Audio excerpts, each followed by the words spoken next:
कृष्ण भगवान की जय. जय श्री राधेश्याम. बघा माझ्या मनचं मी तुम्हाला काही सांगत नाहीये.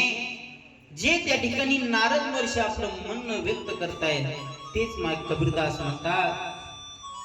आई रे बैमान दुनिया आई रे, आई रे बैमान दुनिया आई रे. माता पिता को कोई ना माने औरत को बहुमान.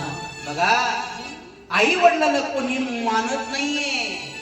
आणि काय होतंय काय माहिती. कबीरदास महाराज म्हणतात लग्नामध्ये त्याला 4 पिवळी त्या ठिकाणी 4 पिवळी कशाचे, ज्वारीचे म्हणा तांदळाचे म्हणा, बसल्या बसल्या लोकांनी फेकून मारलेले लागले की त्याच्या बुद्धीतच परिवर्तन होत. जी आई लागत होती.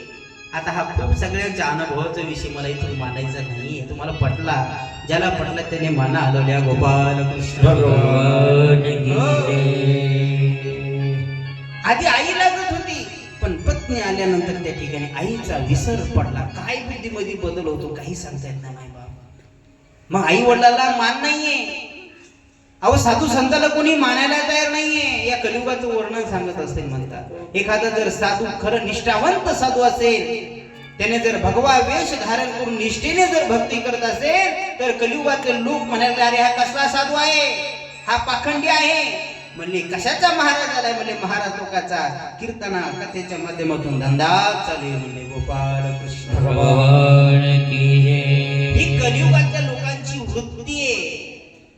एवढं जे सांगितलं हेच श्रीमद भागवतामध्ये आलंय. बघा भागवतकार त्या ठिकाणी व्यास वर्णन करत असताना म्हणतात सत्यम नास्ति तपशौचम दयादानं न विद्यते उदरभारिणो जीवा वराका कूटभाषिणा. म्हणतात की या कलियुगामध्ये सत्य बोलायला कोणी तयार नाही. जो तो त्या ठिकाणी खोटं बोलायला लागलाय. खोटं बोलल्याशी व्यवहार त्रास होतो.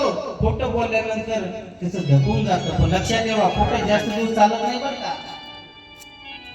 महाराज म्हणतात खोट्या गोष्टीवर माणसाचं आधी प्रेम वाढायला लागलं. खोट्या बोल घरातून खालीच उतरतो. मित्रांचा फोन केला अरे कुठे आपल्याला बाहेर जायचंय.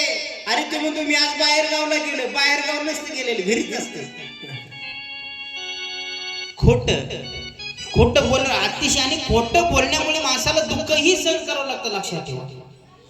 हो खोटं बोलल्यानंतर माणसाला दुःखही तेवढं सहन करावं लागतं मायबाप. आणि खोट्या गोष्टीवर माणसाचा जास्त विश्वास बसल्यामुळे माणसाला जास्त मरायला नको खोटं बोलू पण काय करावं व्यवहार तसा चालतच नाही. अहो तुमच्यात नाही आमच्यात पण तीच परिस्थिती चालू आहे मायबाप. आमच्या महाराज मंडळीमध्ये मी तीच परिस्थिती झाली. महाराज जर त्या ठिकाणी लांब असले ना, जर कार्यकर्त्यांना जर कार्यकर्ते म्हणले महाराज टाइम झाला लवकर या, गोरख महाराजांनी ते फोन लावले महाराज टाइम झाला लवकर या, मस्त लांब असतील. म्हणजे आलो 10 मिनिटातच आलो. कशाचे 10 मिनिटात आणखी 4 घंटे लांब होते. बघा खोट्या गोष्टीवर माणसाचा जास्त विश्वास कलियुगामध्ये बसायला लागला. जे सत्याने बोलायला लागले त्यांना त्या ठिकाणी पाखंडी म्हणायला लागले. हा कशाचा खोटेर आहे असं म्हणायला लागले. पण खोट्या गोष्टीला बहुमान जास्त प्रमाणात त्या ठिकाणी मी दृष्टांत सांगतो. बघा खोट्या गोष्टीवर माणसाचा विश्वास बसतो म्हणून त्यामुळे माणसाची अधोगती होते. बघा एक बाबा होते. बाबा जुने होते. आपल्या अशोकजी बाबांसारखे होते. वयस्कर पण चांगल्या पद्धतीने त्या ठिकाणी घर संसार चालायचा. पण सगळा व्यवहार त्यांच्या हातामध्ये. बाजार जरी आणायचं झालं तर त्या बाबाच्याच हातामध्ये असायचा बरं का. मग बाबा त्या ठिकाणी बाजारला निघले. पण त्याचा छोटासा नातू होता. आता उन्हाळ्याचे दिवस होते. तो नातू म्हणला बाबा खोटं बोलणार माणसाचा किती विश्वास आणि खोट्या गोष्टीवर किती प्रेमी आणि त्याच्यामुळे माणसाची कशी अधोगती होती यासाठी तुम्हाला सांगायचंय. मी वायपट काही सांगत नाही बघा. मग तो मुलगा म्हणला बाबा आजोबा मला पण बाजार द्यायचंय. बाबा म्हणले अरे उन्हाचा प्रहर आहे, मी पटकन जाऊन येतो. नाही म्हणले मला यायचंय, काही करा पण मला यायचंय. असं शास्त्रामध्ये सांगतात की त्या ठिकाणी 3 हट्ट पुरवावेच लागतात. पहिला बाल हट्ट, दुसरा स्त्री हट्ट आणि तिसरा राज हट्ट. हो बाल हट्ट बाल त्या ठिकाणी यायचं म्हणले की न्यावंच लागतं. आणि स्त्री हट्ट असं आहे एखादी का नवऱ्याकडे वस्तू मागितली ते असं म्हणतात द्यावीच लागते. नाही म्हणायला जमतच नाही. मग नाही म्हटल्यानंतर मग काय होतं तुम्ही माझ्यापेक्षा अनुभवी आहात गोपाल कृष्ण कृष्ण भगवान की जय. मग चहा बी नाही, जेवण बी नाही, मग मीठ जास्त स्वयंपाकात चालतं, तिखट होतं नसता खारट होतं, मग पुरवावं लागतं बाई बाप. तसं ते पाल हाटवतील नाही म्हणे यायचं म्हणे बाबा. म्हणले बाबा चल. गेले बाबाने बाजार केला आणि म्हणले बाळा तुला काय घ्यायचे, तुला पेढा घ्यायचा, जिलाबी घ्यायचं, काय घ्यायचे? ते म्हणे मला असलं खायचं काहीच घेत नाही, मला खेळण्याच्या बाजारामध्ये घेऊन चला. मग ते खेळण्याच्या बाजारामध्ये त्या बाळाला नेलं आणि त्याला एक साप दिसला त्याच्यामध्ये. तो लाकडी साप बघा, लाकडाचा साप, ते असं होतं साप पाहिला का तुम्ही? त्याला तो साप आवडला, तो साप घेतला. मला बाबा मला तो साप घ्यायचा आहे. आणि तो साप घेतला आणि मग त्यांचा बाजार पूर्ण झाला. त्या ठिकाणी परत आपल्या घराच्या दिशेने निघाले. मायबाप उन्हाचा प्रर होता, बाबा गावामध्ये आले. त्याचे मित्रमंडळी त्या ठिकाणी काय पारावरती बसले होते, देवाच्या मंदिरावरती बसले होते. म्हणले ओ रामराव, अहो जाता येईल ना म्हणले घरी, बसा ना, उन्हाचा प्रहर झालाय.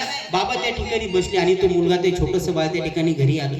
घरी आल्यानंतर ते सगळे त्याचे आई वडील चुलते वगैरे सगळे झोपलेले होते आणि त्याची आजी एका रूम मध्ये झोपलेली होती. यानं काय केलंय आता, शेवटी मुलं लईच थट्टा करतात.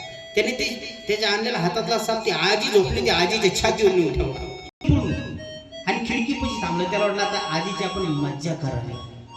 पण मायबाप तो साप असा होता, तो लकडी साप होता, तो खरंच दिसत होता आणि तो असा हलायचा, असा हलायचा.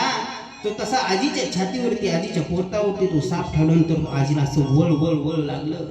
आजी फुल झोपेत होते, एकदम गार, कूलर लावलेलं होतं, मस्त थंडगार झोपेमध्ये. ते वळवळ लागल्यामुळे आजीने थोडे डोळे उघडे तर आजीला साप दिसला. आजी जोऱ्यानं आरडायला लागली, साप साप.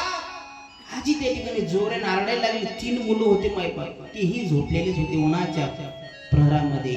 आणि मग आई जोरजोराने साप साप म्हणते. मोठ्या मुलाने गडबडीत त्या ठिकाणी दरवाजा उघडला आणि आईच्या अंगावरचा साप काढण्यासाठी धावला मायबाप. त्याच्या बायकोने, त्या लांब शेंडी होती त्या मोठ्या मुलाला, त्याच्या बायकोने शेंडीला आळा घातला आणि मागं ओढला, पाठीमागं ओढला आणि सांगितलं काय गरज आहे म्हणले, आतापर्यंत मोठेपणा करण्यामध्ये आयुष्य गेलं, हे साप जे तुम्ही उचलायला गेले तुम्हाला चावलं तर मग काय करायचं, नेमका संसाराला लागलो म्हणले आपण. मोठेपणामध्ये भावाचं केलं, बहिणीची लग्न केले, सगळ्या संसाराची वाट लागली, आता मरायचे का? ओढलं मायबाप मागं नसेल, बेडवर फेकून दिलं त्याला, तो मागं पडला. 2 नंबरच्या मुलाला आईची दया आली मायबाप, तो उठला म्हणे, तो नाही उठला मग काय मी जातो. त्याने ही करडी उघडली दरवाजाची, तो आईला वाचवण्यासाठी जाणार की त्याच्या बायकोने त्याच्या गाड्याला धरलं, कॉर्नरला धरलं, मागं ओढून त्या ठिकाणी टाकलं. काय करायचं म्हणले, मोठा काही करणे, तुम्हाला काय गरज आहे? म्हणतात की छोट्या मुलाला जास्त आई वडिलांची माया असते. तुम्हाला जाऊ दे, ते दोघं नाही गेले पण मी जातो. ती म्हणली जर तुम्ही जर तिकडं त्या ठिकाणी आईला वाचवायला गेली तर मी तुमच्यापाशी राहणार नाही, मी तुम्हाला सोडूनच जाणार. ते आईस्क्रीमच झालं. ते बिचारं मस्त क्वार्टर जाऊन बसलो. ते म्हणले जाऊ द्या, आता पिकलं पाणी, आज न उद्या जाणार आहे. त्या आईकडे तिनेही गेली नाही मायबाप. हा माझा दृष्टांत सत्य लक्षात ठेवा. मी डबल विषय काढत नाही. तुम्हाला कोरोनाचा काळ माहिती आहे, होतं का कोणी आपल्या जवळचं? कशी देत होती माहिती का? जेवण कसं देत होती? चांगला होता तेव्हा जवळ बसून घास भरवायची नवऱ्याला. पण नवऱ्याला ज्यावेळेस कोरोना झाला 14 फूट अंतर होतं माझा असा. अशोक बाबाजीला ओळखलं. आणि कसं तोंडामध्ये घास भरवत होती का जाऊन? नाही, तोंडात प्राण सखी पत्नी, तोंडात नव्हती. अशी भाकर, असं जेवण फेकलं असं. कोणाला फेकतो जेवण? तुम्ही म्हणा, मी नाही म्हणत. गोपाल कृष्ण भगवान की जय. माय बाप असं ताट लांबून फेकत होते का? आपल्या जीवावर त्याला ना माय बाप कोणी कोणाचं नसते, लक्षात ठेवा. मग अख्खा गाव जमा झाला. मायबाप त्या आईला वाटलं हा खरं साप आहे. तिला तिचे भावना मनामध्ये निर्माण झाली, हा साप आपल्याला आता चावेल. खोट्या गोष्टीवर विश्वास बसला आणि त्या आईचा बीपी वाढला. मायबाप अख्खा गाव जमा झालाय पण कोणीही साप काढत नाहीये.